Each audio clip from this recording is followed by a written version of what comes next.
Today, on Abraham Lincoln's birthday, there is plenty about him we could highlight to celebrate all that made him unique and unforgettable historical figure. One part of his personality that I find very interesting and often unnoticed so was his love of poetry. Considering the outstanding effect his speeches have had on people then and now, he clearly understood the power of words. It is safe to say that poetry and other literature inspired much of his word choices and elocution. And like theater, it also provided Lincoln a great deal of comfort and enjoyment, especially one poem, his favorite.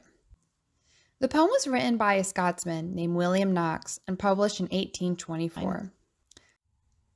By the time Lincoln became president, many of his friends and associates had become familiar with the poem because he spoke about it so often.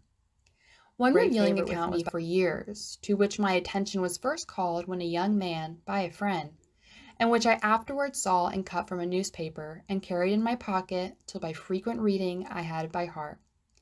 I would give a great deal to know who wrote it, but I never could ascertain. Then, half closing his eyes, he repeated the poem, "Oh, why should the spirit of mortal be proud?" According to another report recalling his years in the White House, Lincoln even told a group of friends that the poem was his, quote, constant companion. Indeed, I may say it is continually present with me as it crosses my mind whenever I have relief from anxiety, end quote.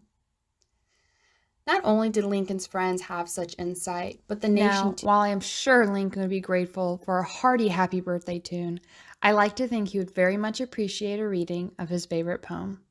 So, in honor of Lincoln's birthday, I will now read Mortality by William Knox. Hope you enjoy it as much as I'm sure Lincoln would.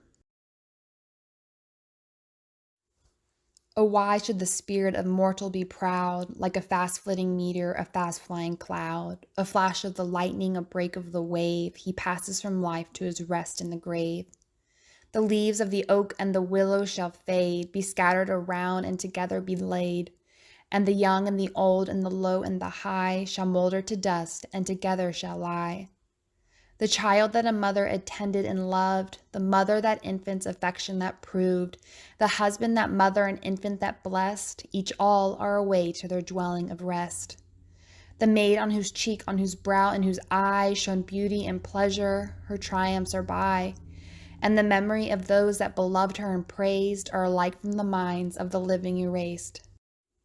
The hand of the king that the scepter hath borne, the brow of the priest that the mitre hath worn, the eye of the sage and the heart